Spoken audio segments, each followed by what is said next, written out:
YouTube!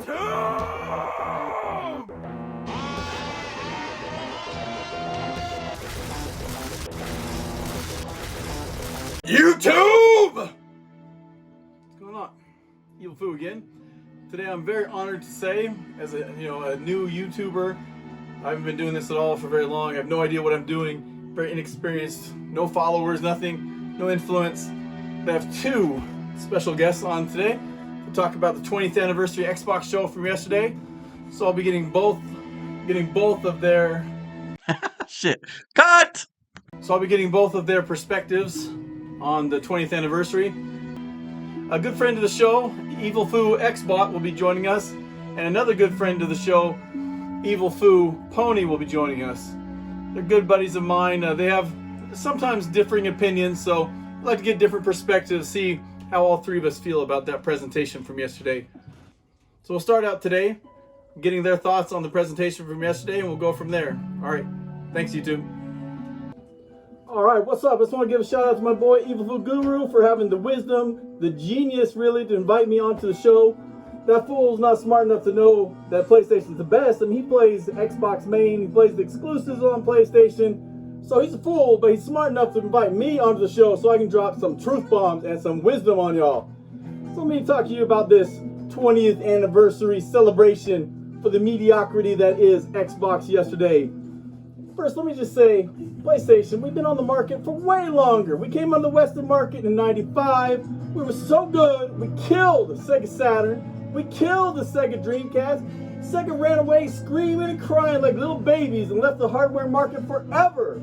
Nintendo, once a dominant force, was just doing little kiddie games from now on because they knew they couldn't compete at our level. Sony's the best. Microsoft's got 3 games. They got Halo, they got Forza, and they got the wannabe God of War. They're Gears of War. The real Gal's on Sony. Everybody knows that. They got 3 pathetic games. Those aren't even exclusive. They come to PC day one. They're on their little lame pass. Day one, you can get it for a subscription for $1. They're not making no money. They're losing money. So Phil Spencer, or Shill Spencer, as we like to call him, walks out on stage. He's like looking like the embodiment of pure evil and corporate greed in the form of a pudgy little middle-aged white man. Comes out there and starts lying. Every word out of his mouth is forked tongue. It's a lie. Lie, lie, lie, lie, lie. Talking about how great Xbox is, how wonderful it's been. They've never once given Sony any kind of competition. We've been dominant for almost 30 years now. Yeah, they got a few, exclusive games, supposedly exclusive. They're not exclusive, we already talked about.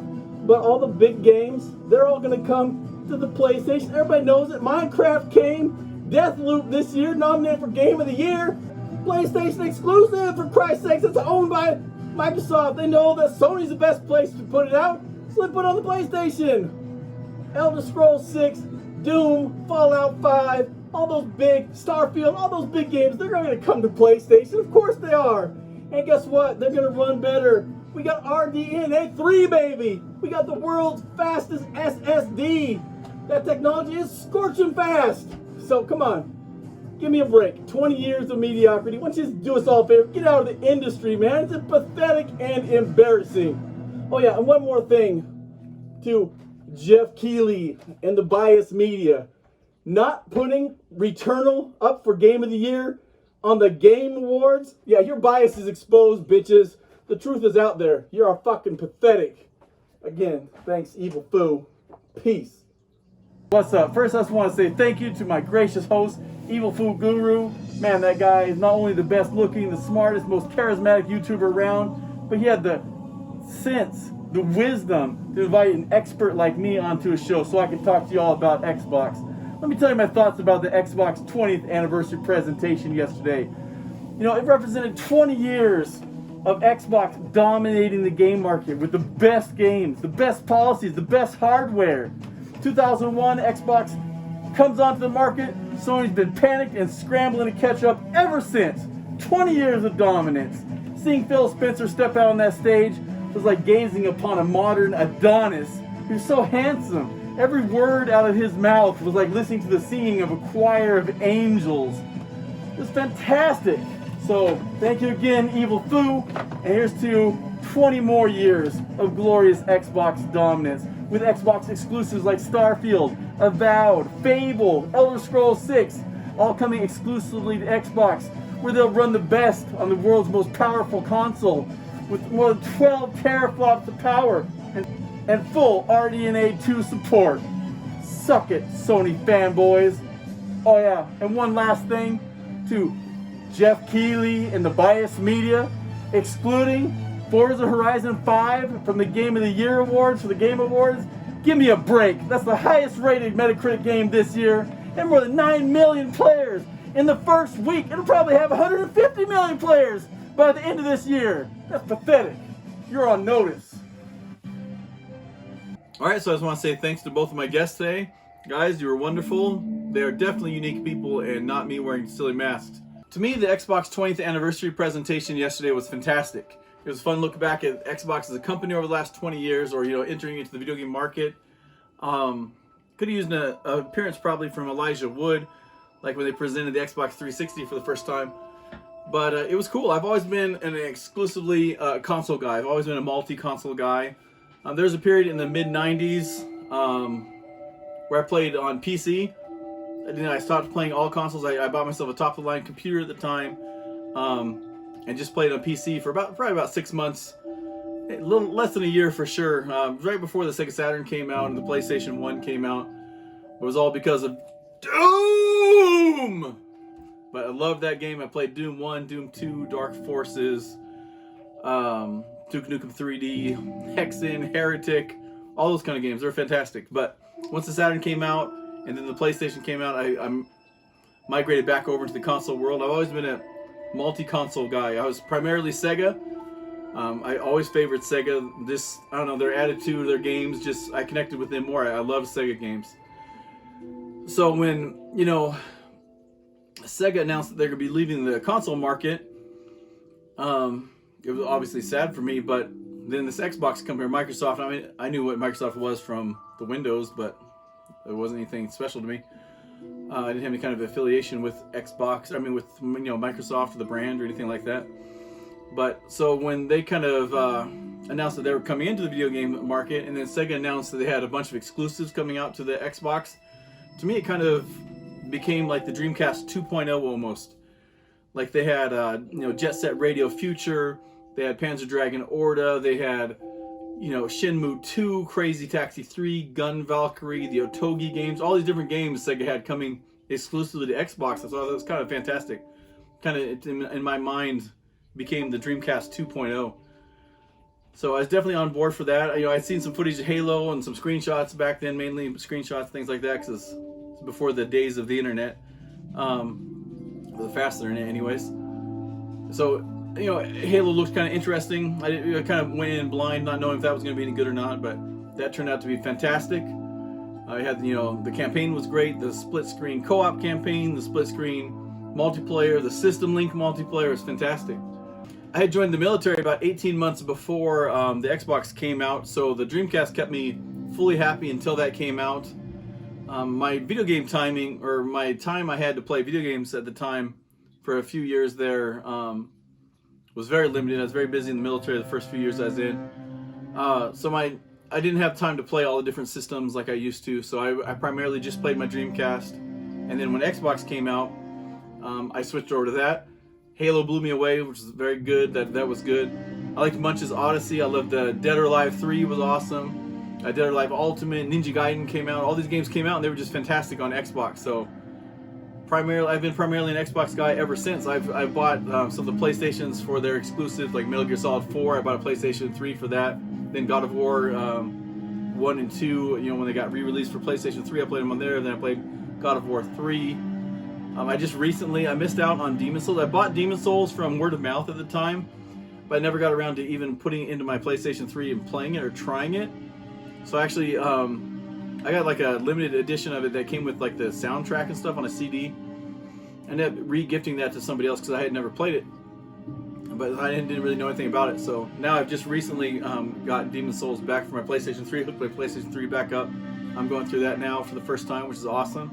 I've been trying to get a PlayStation 5 like crazy for a year now, but you know, eventually I'll get one. I don't want to pay any money to any scalpers. That's why I don't have one yet. I refuse to give even a cent to a scalper just because it just encourages that behavior more, you know what I mean? But anyways, going on to the actual presentation with the Xbox yesterday, there were some fantastic announcements for me. Like, for me, I know this is against the majority of thinking, whatever you want to say, but the way most people would think about things or get excited for. Like, yeah, there's awesome new games coming out that I'm excited for, but for me, one of the coolest things about Xbox over the last few years was backwards compatibility.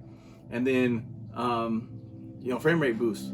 Well, first there was the Hutchie 4K method they used to use on the older games when the Xbox One X came out. They could do like, you know, the resolution bumps up there.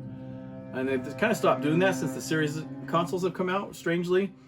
But FPS Boost was awesome, taking 30 frames per second games, making them 60 frames per second, but it was limited to Xbox One only.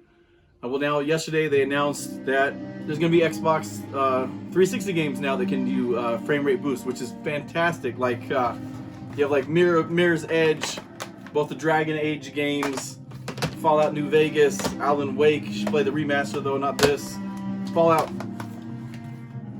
3, Oblivion. I mean, they named a ton of games, and then there were some that weren't backwards compatible before that were added to backwards compatibility, like Nier, and it gets frame rate boost. All 3 F.E.A.R games and the F.E.A.R files, all backwards compatible now, and frame rate boosted. Binary Domain now backwards compatible and frame rate boosted, so that's fucking awesome. All 3 or 4, I should say, of the, you got the Dead or Alive Ultimate, which came with Dead or Alive 1 and 2, Dead or Alive 3, and then Dead or Alive 4, which has the playable Spartan character, which is awesome. So those are to me, these are the 4 good Dead or Alive games. The Tomonobu Itagaki Dead or Alive games. Once he left, the series went super far downhill to me. Kind of like Ninja Gaiden. Ninja Gaiden 3 was terrible. And especially the Dead or Alive 4 and 5. I'm not 4 and 5, but 5 and 6. They're huge cash grabs. Like, you'd have to pay thousands of dollars to unlock everything. That's crazy. But anyways, there was other games added to backwards compatibility, like Beautiful Katamari, all 3 of the Max Payne games, which this is way overdue. Both the Otogis, which I just recently bought both the Otogis because I missed out on these originally. I was going to do a playthrough on both these with my original Xbox, but now I can do them in better fidelity on my, and with a better controller on the new, on the Series X. Munch's Odyssey, which I've been waiting for forever. All kinds of games came out. Sadly, there are still going to be some games. They announced this. It was 76 games they announced added to backwards compatibility yesterday. And they haven't done any since 2019. They hadn't added any titles. They're calling this the final batch, these 76 games. So sadly, there's probably going to be some games that will never become backwards compatible for licensing issues or for whatever reason the publishers didn't want to approve them. So things like the original version of Dark Souls 2, which is kind of sad because the one on the Xbox One and the PlayStation 4 is awesome, but that's the Scholar of the First Sin edition, so they've completely retooled the game, and I would like to be able to play the vanilla experience. I mean, I still have my 360, so I'll be able to do it on there, but it's kind of disappointing. Things like Wolverine, Transformers, The War for Cybertron, both the Marvel Ultimate Alliances, these were re-released with like no upgrades of any kind for Xbox One and PlayStation 4. And they're a total ripoff by Activision. I would love to be able to play the original. Sonic's Ultimate Genesis Collection. This game here, there's another one for Xbox One and PlayStation 4 that came out. It's not called the Genesis Collection. I forget what it's called, like Sonic's Ultimate or Sega, whatever. Same kind of thing, a bunch of Genesis games and older games. But this one was unique because it actually had the arcade versions of like Shinobi, Alien Syndrome, Space Harrier, Fantasy Zone, Altered Beast. This had Sonic 3 and Sonic and Knuckles, which were cut out of the re-release on the PlayStation 4 and Xbox One. So it's kind of sad not to see that. Return to Castle Wolfenstein, which was fantastic. Gun, Jet Set Radio Future, and then things like the Grand Theft Auto Collection, which obviously Rockstar delisted the games anyways from like PC and everything, so they want you to buy those remasters. The remasters are currently in a terrible state. I kind of had fun with them at first, but they're so bad I'm just going to wait and see if they get patched or anything. But it'd be nice to be able to actually play the originals. Would be pretty cool. So there's things like Space Channel 5. I think it's Chapter 2 is back, is on the 360. That can't. That's not going to be added to backwards compatibility. Outrun 2, a game that I loved, which Microsoft published and didn't get any attention for some reason when it came out. It was right before the Xbox One came out. Was Skulls of the Shogun. It was very similar to Shining Force. It was one of my favorite series ever. So I was always disappointed that never got added to backwards compatibility. It's always strange to me because it was actually published by Microsoft. So it makes sense to me that they would release their own games, but it never did. Dust and Elysian Tale is a really good 360 game. Brute Force from the original Xbox, which for whatever reason wasn't a great game at the time. It was kind of a cool idea, but Xbox really seems, or the Xbox brand seems to be really embarrassed of that game. They don't like to mention Brute Force at all. I don't know why. The Konami's, X-Men Arcade, Teenage Mutant Ninja Turtles Arcade, Teenage Mutant Ninja Turtles, Turtles in Time, which is fantastic. So there's a lot of games, that won't, unfortunately, be backwards compatible. But we can't have everything, unfortunately. I'm very excited for what there is. All 3 of the original Gears of War games now run at 4K and 60 frames a second on the Xbox Series consoles, or Series X at least. I don't know if maybe it's a slightly lower resolution on Series S. I don't know. Also, Gears of War Ultimate Edition, which is an awesome edition. So it's nice to see that running at 60 frames a second now. Gears Judgment, which is terrible, so let's never mention that again. Dead Space 2 and 3 were added to. 2 is great, 3 is trash. But they were added to frame rate boost, so they're at 60 frames a second now. Fable Anniversary and Fable 3, and then strangely, for whatever reason, they were both added to frame rate boost, so they run at 60 frames a second. But Fable 2, arguably the best game in the series, well, actually I don't even think that's arguable, I think that's just a fact, is not 60 frames a second for some reason. That's a bizarre one to me. A Cameo. Let's see, what else was there? Sonic Generations, Sonic Unleashed, which I've actually heard is good. I've always heard it was garbage, but recently people on Twitter told me that's good, so I need to check that one out. And then the best, I think one of the best games, or at least in the kart racing, I don't even really consider a kart racer, but Sonic All-Stars Racing Transformed, I think it's called. The second one in the series on the Xbox 360 and the PlayStation 3 is now 60 frames a second. That one has all kinds of unlockable characters, like Shenmue characters and Monkey Ball, but there's like I'm totally drawing a blank, but anyways, Golden Axe, all kinds of different like iconic Sega franchises and characters, either the backgrounds or actually drivable cars and things like that. Like the if you're Ryo from Shenmue, you actually drive the forklift as your racing vehicle, which is fantastic. So I'm really excited to play that in 60 frames a second. That's a game I haven't ever finished yet. But yeah, things like 50 Cent Blood on the Sand, which is like a Gears of War ripoff with starring 50 Cent. It gets ripped off he's in the Middle East doing a show or something like that, and they're supposed to pay him in a diamond encrusted skull, and they don't do it, so he's got to track him down and get his skull. And it's like a cheesy game, but it's just funny that something like that is added to backwards compatibility. The Conan game from 360, which was the one that was voiced by Ron Perlman, which I heard was kind of mediocre, but I saw on YouTube maybe a year or so ago somebody playing it. It looks pretty decent, and just to hear the Ron Perlman voice acting is probably worth it for me. And I'm a huge fan of Conan, so I'll probably check that one out. Time Splitters 2 and Time Splitters Future Perfect, both from the original Xbox, are backwards compatible now. Gladius, which is a game I wanted to try it's like a Capcom RPG, it's like a tactical RPG. Something I always wanted to try on the original Xbox, and I guess I didn't have time or something, so I never picked it up. Manhunt so Rockstar released not only the Max Payne trilogy is backwards compatible, but you got Manhunt now, and then you have one I'm very excited about is Red Dead Revolver, the first in the Red Dead Redemption series, which I never played before, so I'm excited to play that finally for the first time. And yeah, I think it's gonna be pretty cool. So overall, I think the 20th anniversary announcement or presentation, whatever you want to call it, was a fantastic success for someone like me who cares more about the little things like backwards compatibility and higher resolutions and frame rate boosts and stuff like that. That kind of stuff is very fascinating, and for me, I love old games, so I'd like them to be preserved. So that kind of stuff is awesome. And then, as a coincidence, it was the 20th anniversary yesterday. My Xbox, what is this? Xbox 20th anniversary headset came in the mail, like on the day of the actual anniversary, which is pretty cool. This is just a wired headset. It's supposed to be pretty decent, but I just got it because of the 20th anniversary markings and stuff like that. I actually ordered the controller as well the same day, but that has been delayed until December. I don't know why, maybe back ordered or something like that, but I can open this up real quick with my Kung Fu implement here and see what's in here.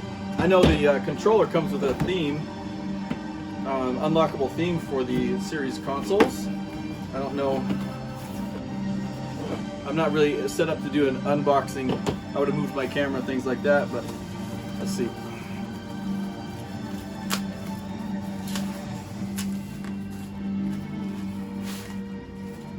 Alright, so it's a wired headset. It's got a wire. It's like a standard 3.5 millimeter mic. Got a boom mic over here. Green. It's kind of translucent. I don't know if you guys can see that, but it's translucent on the side so you can see through it. It's got a big L and an R. So I have the wireless headset I got a few months ago. I think this is exactly the same basically, except it's a wired version. Which the reason I kind of wanted that is this is a really good headset, especially for how cheap it is. But every once in a while it'll cut out for a second or two here or there. So I think with the wired connection it should prevent that. It doesn't look like I got any goodies or anything in here. Not even any stickers or anything, but yeah, just the standard fare in there. But anyways, the 20th anniversary for me was awesome. And I'm going to be trying to do a lot more YouTube content now. I'm trying to get weekly videos started. It's just a little hard with my schedule right now, and I'm kind of, but yeah, I'm looking forward to doing more. So maybe I can have more special guests stop by. Who knows? Take it easy, YouTube. I'll catch you next time. I hate to see you go, but I love to watch you leave. Fuck this shit, I'm out. Fuck this shit, I'm out. No thanks. Don't mind me. I'ma just grab my stuff and leave.